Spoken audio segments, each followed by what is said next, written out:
3 more episodes to go. Let's do this.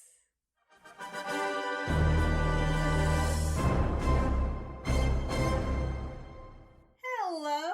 Welcome back to my channel, my dear subscribers. If you are new here, welcome. This is my channel where I like to watch, react, and review a variety of stuff related to sci-fi, fantasy, and comic books. So, in today's video, I'm going to be catching up with Disney Plus's What If Marvel series, episode number 7 to be specific, and it's titled What If Thor Were an Only Child? Something I never thought of. So I can't wait to see. What if? But before I press play on this episode, I do need to cover some very basic stuff. So if you're new to my channel, please listen up and don't skip ahead. Number 1 is that this is a spoiler-filled reaction video. Spoilers ahead related to the MCU, the Thor character within the MCU, everything MCU, okay? So if you haven't seen anything from the MCU or you're not familiar with the comic books, this video is definitely filled with spoilers at some point, depending on what I blurt out. So yes, spoilers ahead. And number 2, here on my channel, I don't offer the standard picture-in-picture with audio clips from the actual episode that I know a large majority of you are used to here on YouTube. Instead, what I offer is a watch-along experience. So, if you want to find out about 3 ways to easily watch along this episode with me, click on the link you see above my finger here on the screen, or head on over into the description box below and click on the link next to the title that says, How to Watch Along With Me. Because in that video, I break it down for you, so hopefully that's helpful.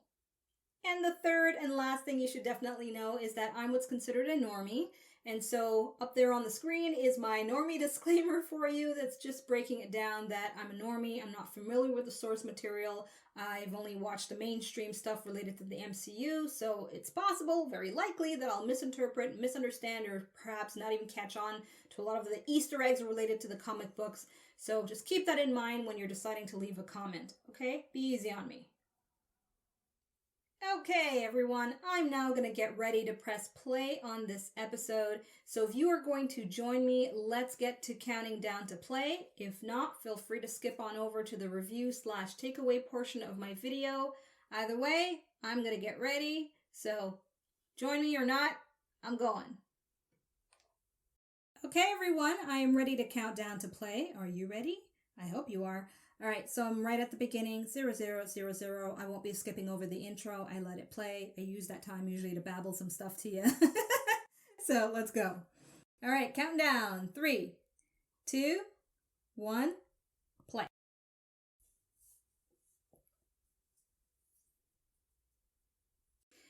So, if you watched my previous reaction, I had mentioned that I was going to make an effort to watch the episode trailers related to the rest of this season.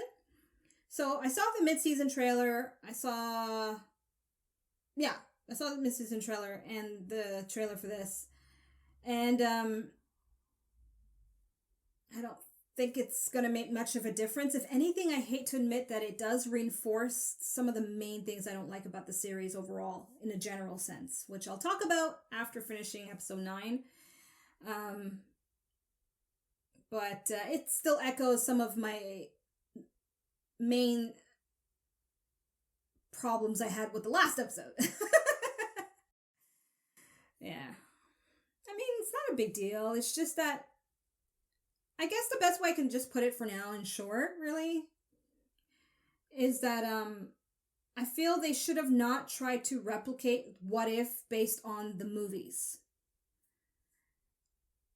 You know, because I feel like that was just kind of it's a cheap move to get people to watch the MCU movies to catch up, and it's like, it's a bit frustrating, you know? Anyway. There's no right answer, but I know for myself as a viewer, I'm getting more and more picky about the kind of stuff I want to watch now, especially when so much of our media is being politicized to a degree that's just almost unbearable. And Marvel Disney is definitely not innocent of that. Okay, Thor. So we're Okay, so we're modeling off. Yeah, we're modeling after the first movie, which I actually enjoyed. I really, really did like the first Thor.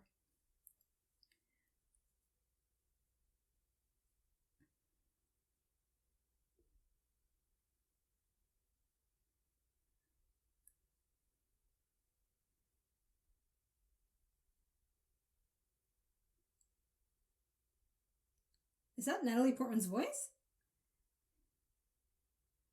I'll check the castles later. It sounds a lot like her.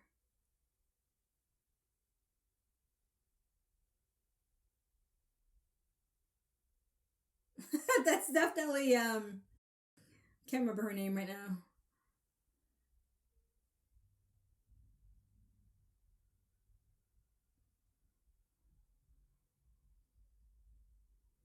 Oh,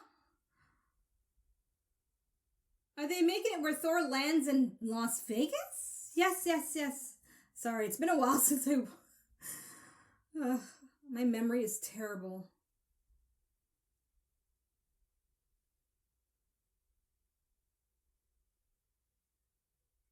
Yeah, yeah. He's gonna party it up. Right, right. Well, Vegas is the place to be for that.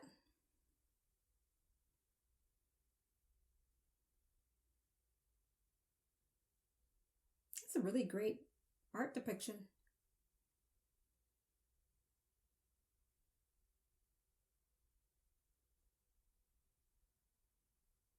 So cute. He returned him and but his dad actually like threw him away.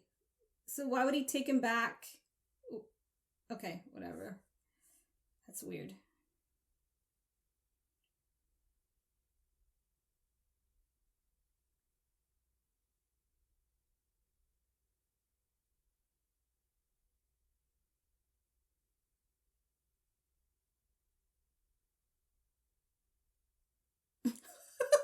We just scratch your cheek and find out.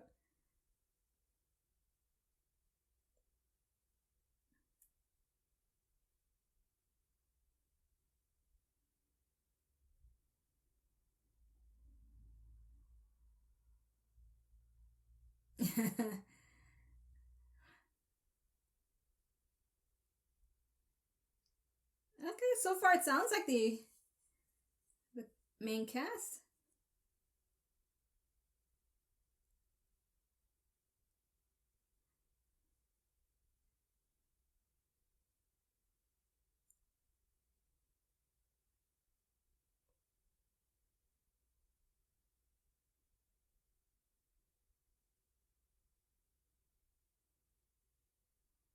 I want to see the parties.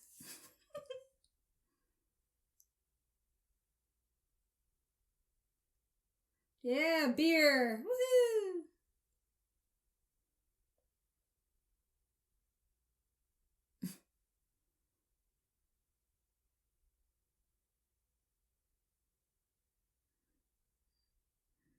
All right, impress me with some music here.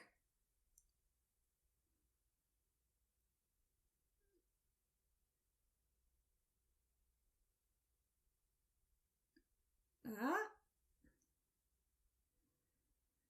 Oh, so much money I would save if I had magical champagne. Never ran out.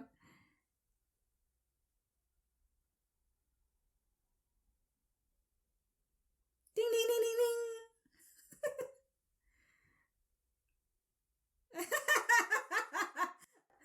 Of course.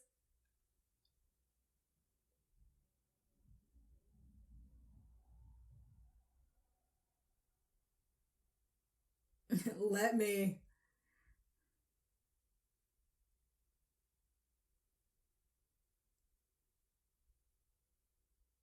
Hey.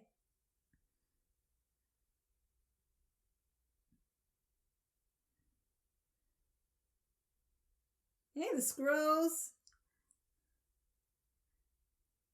Yeah, yeah.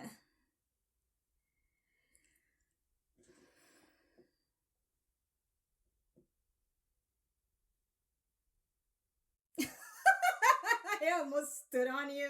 Really?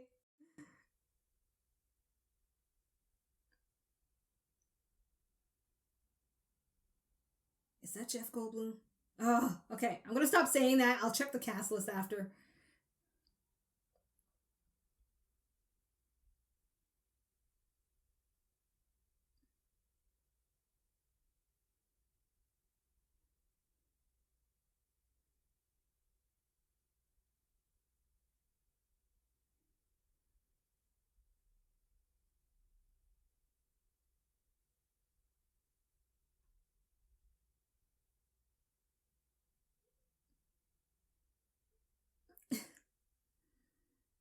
Gary the goat.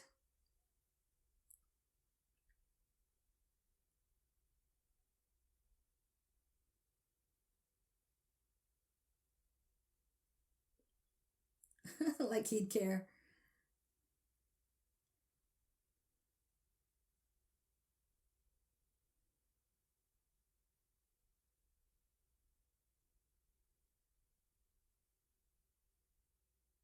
Oh, oh, here comes the romance. Nope. I'll take the half price nachos. Howard the Duck's my kind of dude.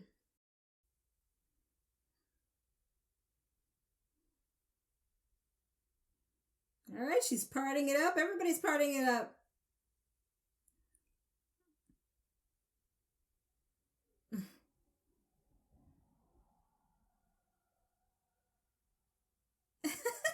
Nebula. That's the Nebula I love. Bring her on.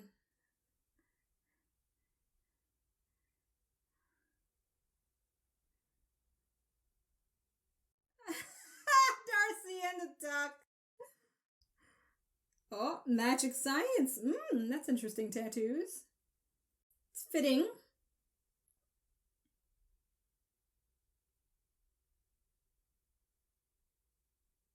I love it that he has the science part and she has the magic part.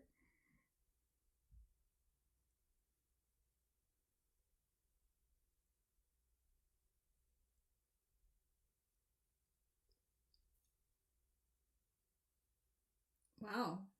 That's interesting. She actually has an actual house phone.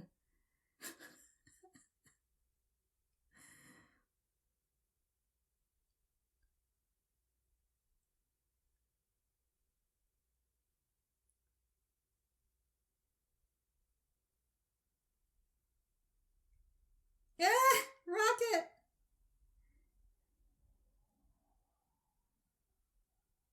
Ah, Maria Hill.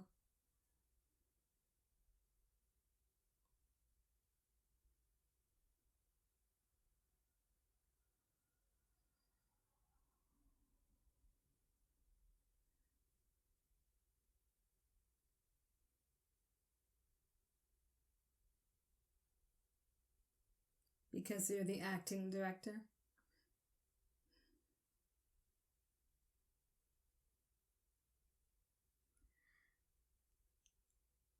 Ah, I guess that's the reason she's alluding to.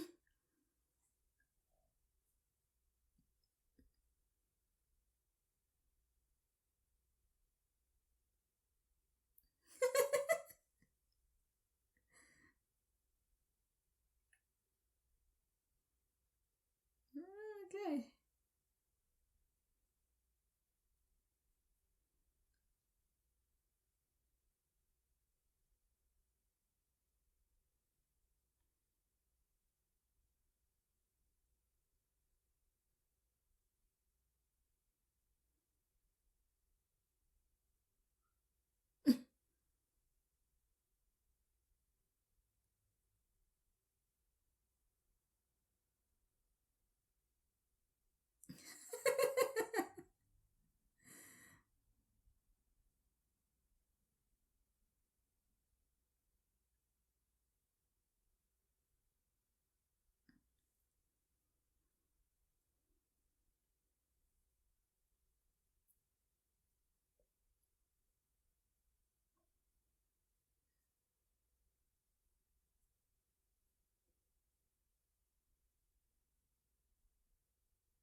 All right, yeah.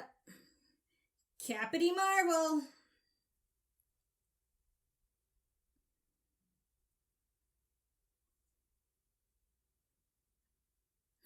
So what if Nick Fury wasn't the one to click on the pager?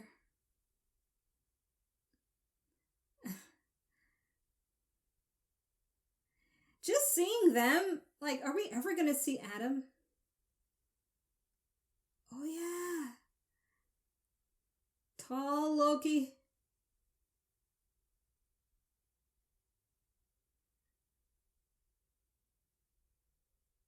Yeah, because they're actual giants. Oh my gosh, he's huge.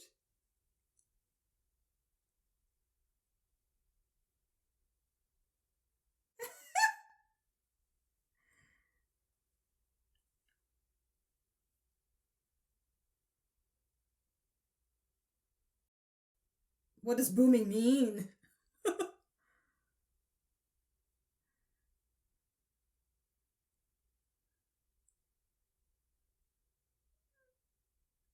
What?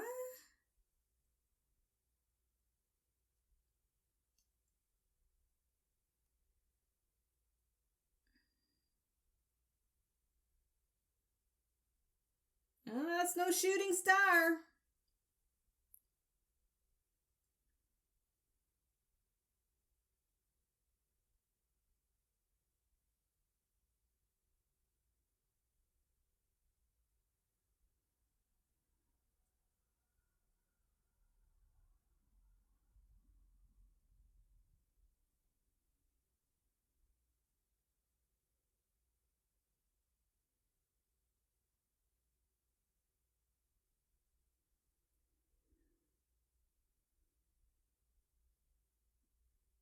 Oh no. Can't tell her what to do. Otherwise, violence.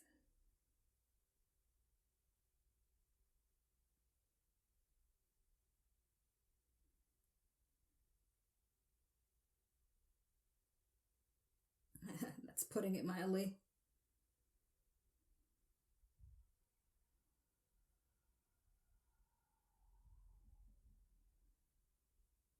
Yay!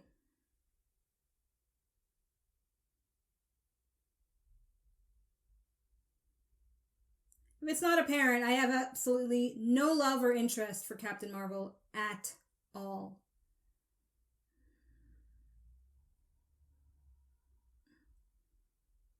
Personally, I found the movie quite offensive on many levels.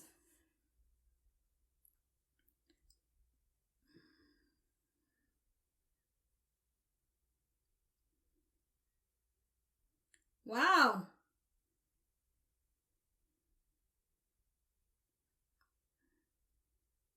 Oh no. You're ruining our history there.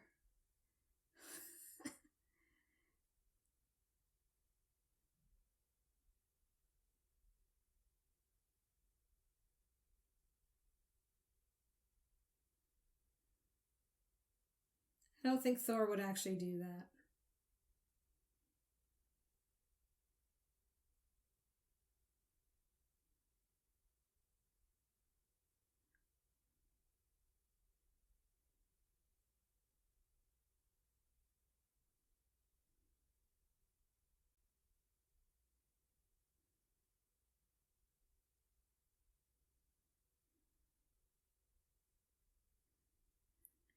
Well, I guess the answer to the question, if Thor was the only child, as far as I see, the answer seems to be he'd be a man baby that deserves to be taken down by the matriarchy in the making.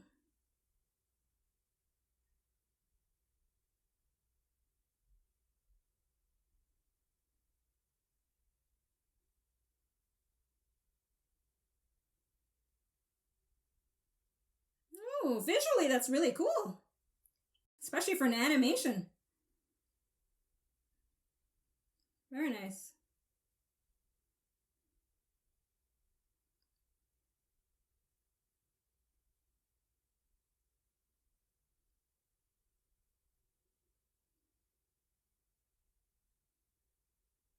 Was he gonna say not the hair?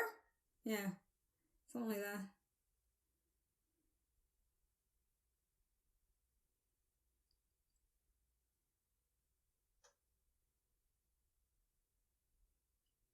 Well, Kevin Feige did say Captain Marvel is supposed to be the strongest Avenger, so no matter what ifs they're gonna put, she's likely gonna win anyway. So if you're familiar with the source material, you let me know, you know? Is he really outmatched with Captain Marvel? According to the comic books, specifically? Or is it a tie? Oh, I will happily take that myself.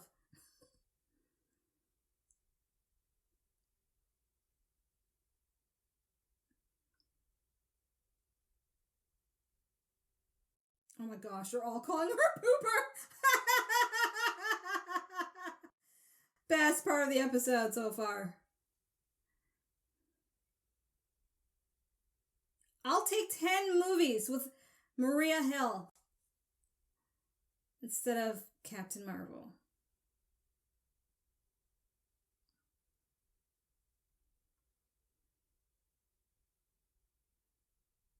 Hell, I'll take a Darcy movie.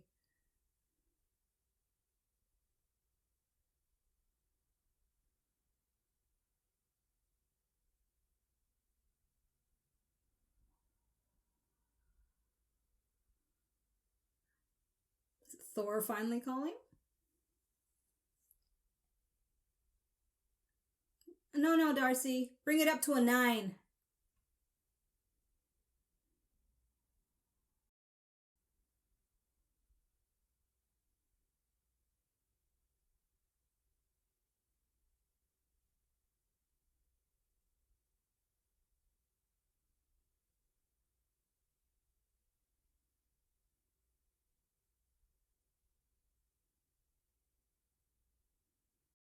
Ah, it was already a dying planet.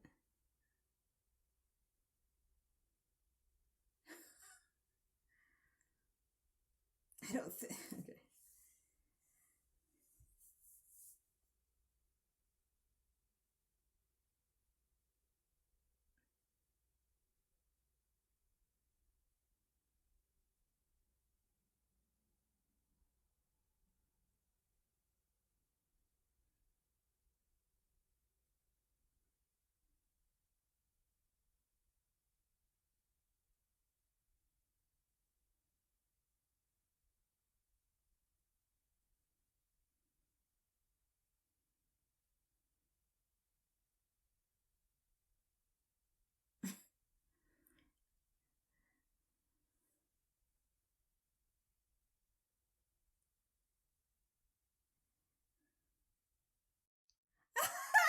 That's so cute.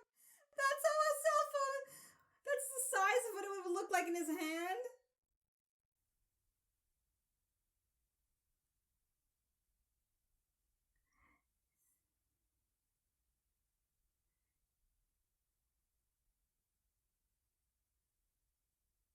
Oh, that is hilarious. I want a movie with Frost Giant Loki.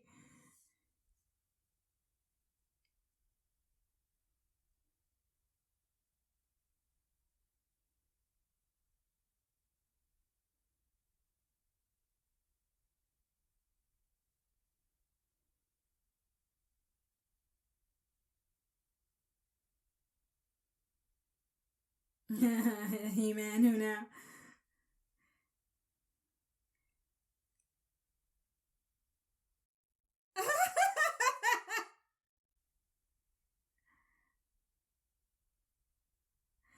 That's Clancy Brown's voice.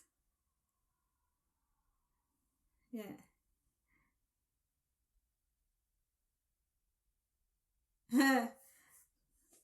Korg!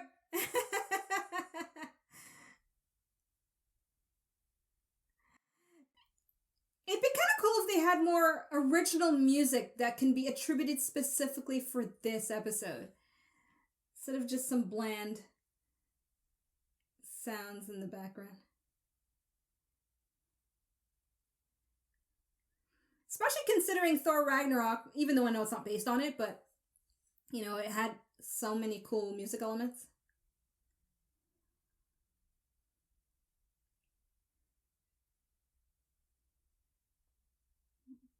That seemed effective.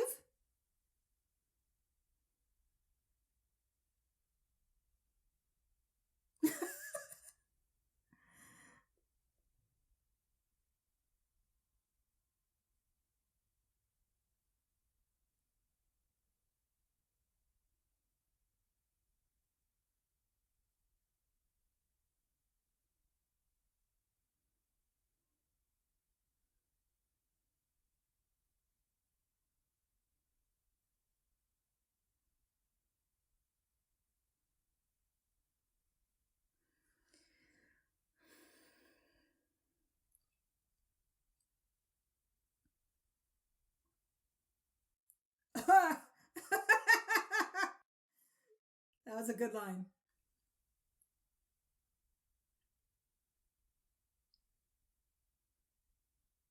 A varietal. Oh no! He told her to smile!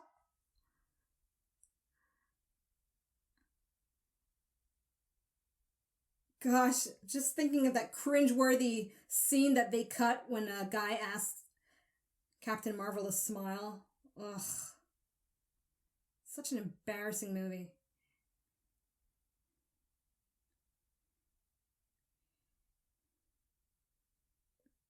There we go.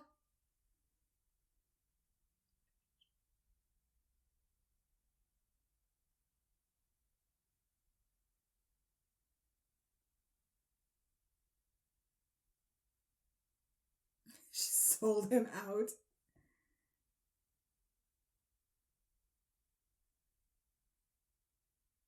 With the polar bear?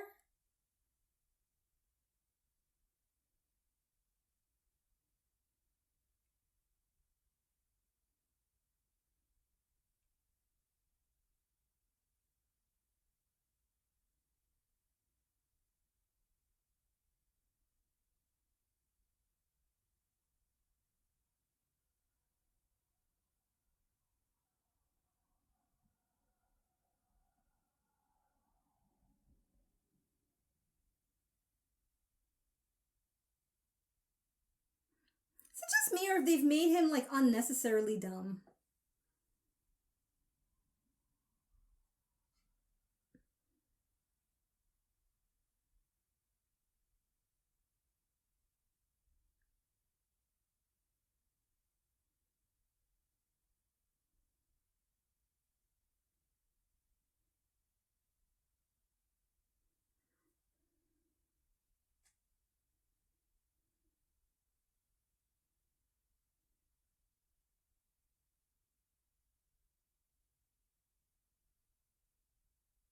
I used to think, I wasn't sure either when I first. I'm not an American, so I was just like, Louis? Lois?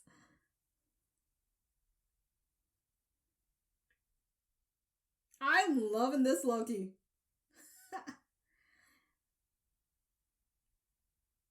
What was Drax doing?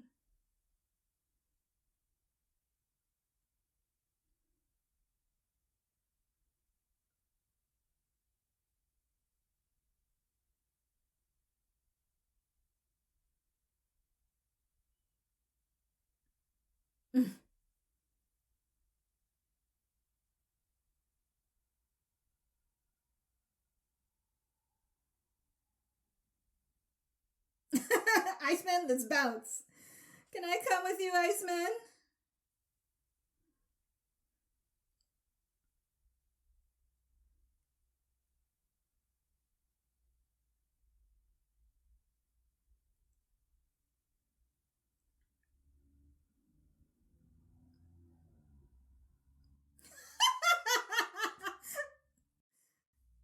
The scoot scoots.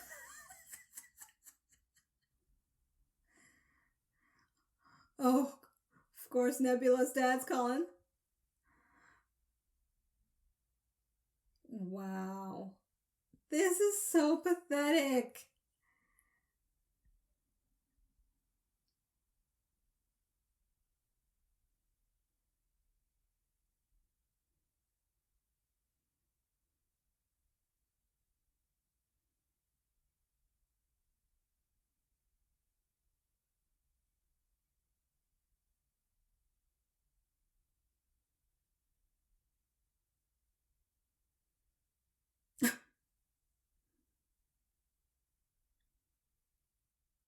Okay, this episode is perfect for a 10-year-old to watch.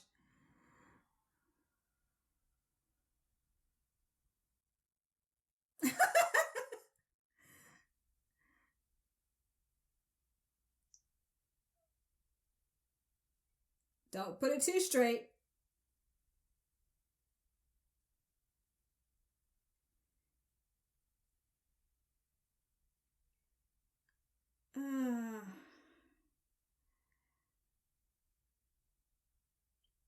Yes, mother.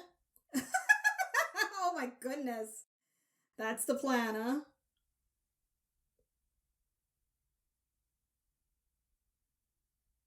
Mother Frigga. Say that 5 times fast.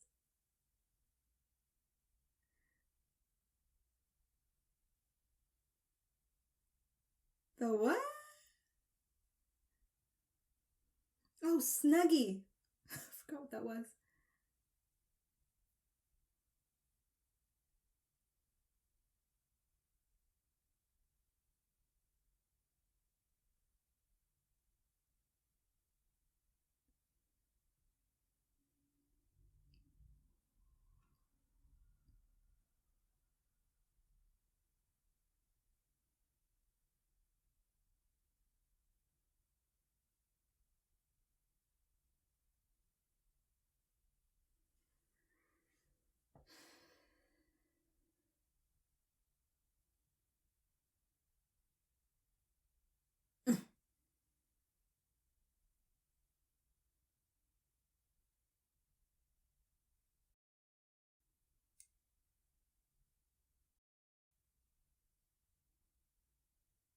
When is Marvel gonna get it? You don't need to humiliate your male characters like this.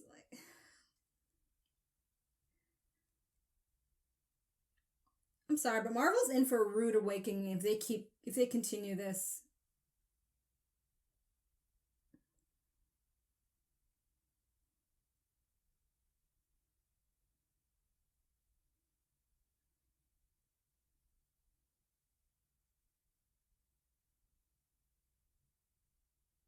Seriously?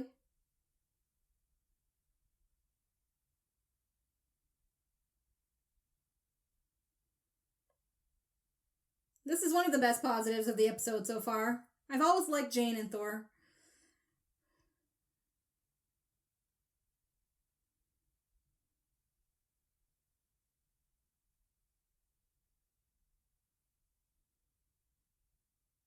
Right.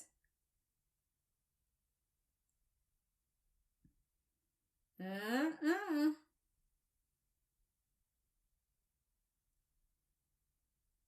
Oh, right. Okay, yeah. I did watch a breakdown video for the previous episode, and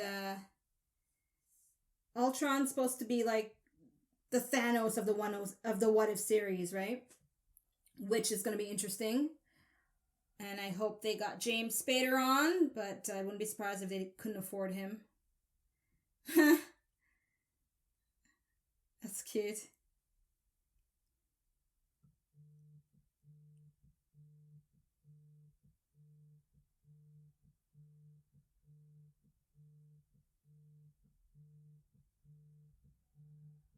Nice.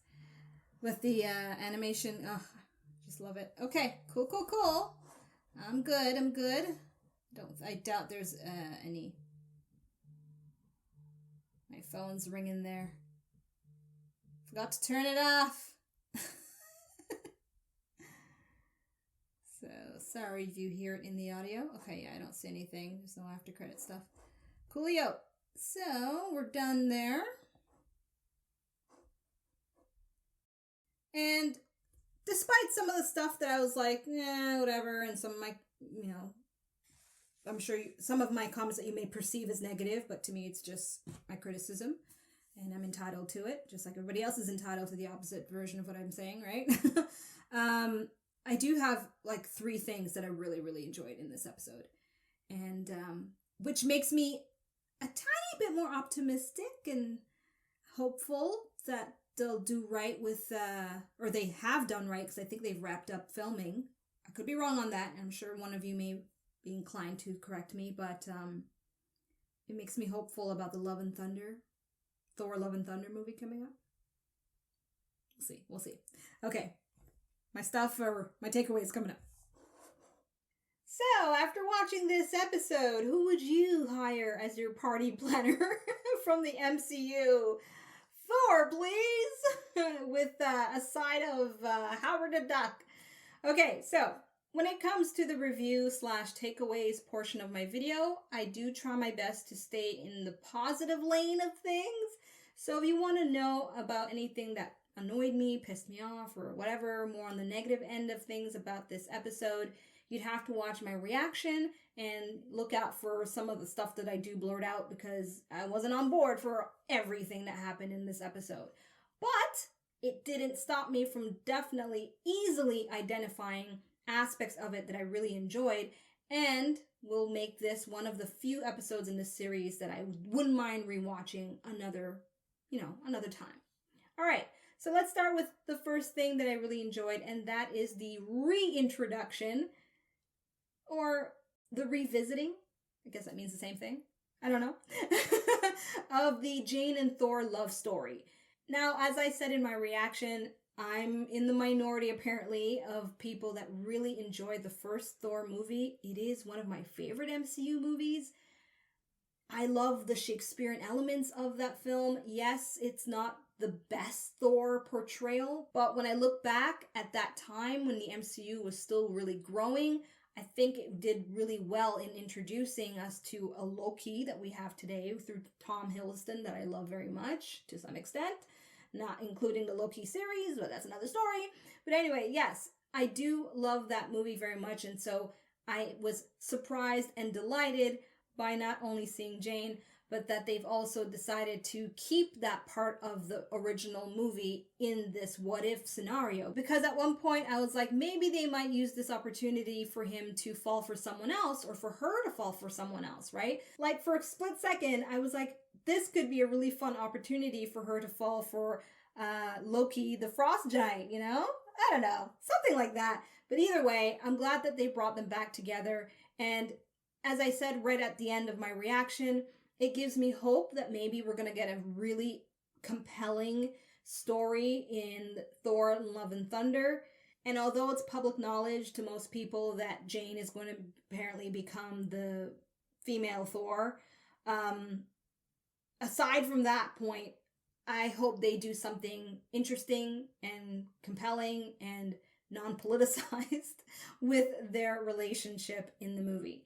So either way, I'm on board with Thor and Jane forever. Now, since I briefly mentioned that Loki is one of my favorite MCU characters, it is definitely granted that in this episode, I enjoyed their version of Loki, Frost Giant Loki. Although I was confused with the backstory though, because in the original Thor movie, as I said in my reaction, I blurted it out in confusion, Loki's father actually abandoned him as a baby because he was too small. Like he left him to die. So I found it interesting that in this what if, Odin actually brings back Loki to his father, and his father's all like, oh, thanks, you found my son. Unless they're trying to imply that in this what if reality, Loki hadn't been abandoned, he simply was a lost baby. Anyways, that clip went by so damn quick, who knows? But the point is, I enjoyed Frost Giant Loki very, very much. And what was interesting as well was that the bromance or so between Loki and Thor was so like in your face that I was just like, well, you know, why couldn't they have shown that a little bit more with Loki and Thor in all the other movies? You know what I mean? Or at least in Thor Ragnarok, because in that movie they kind of kissed and made up, but I never felt that kind of intense connection that they've shown in this What If series. So since apparently the MCU TV series and the MCU movies are all canon for, you know, the mainstream media, I can only presume, perhaps in Thor Love and Thunder, Loki from the Loki series, that timeline, because there's so many, might actually join the movie, and they might have a new relationship since Thor grieved the loss of the Loki from Endgame, right? I don't know. Or was it Infinity War? I think it was, I don't remember. I think you know what I'm trying to get at. All I know is that I really enjoyed this variant version of a frost giant Loki, and I would certainly be on board in watching a live action version for sure. As for the last main thing about this episode that I really enjoyed, I'd have to say for me personally, it was the sense of humor. I thought there was a lot of cute, funny moments, especially from Darcy and Howard the Duck and Surtur. Surtur's romance with the Statue of Liberty.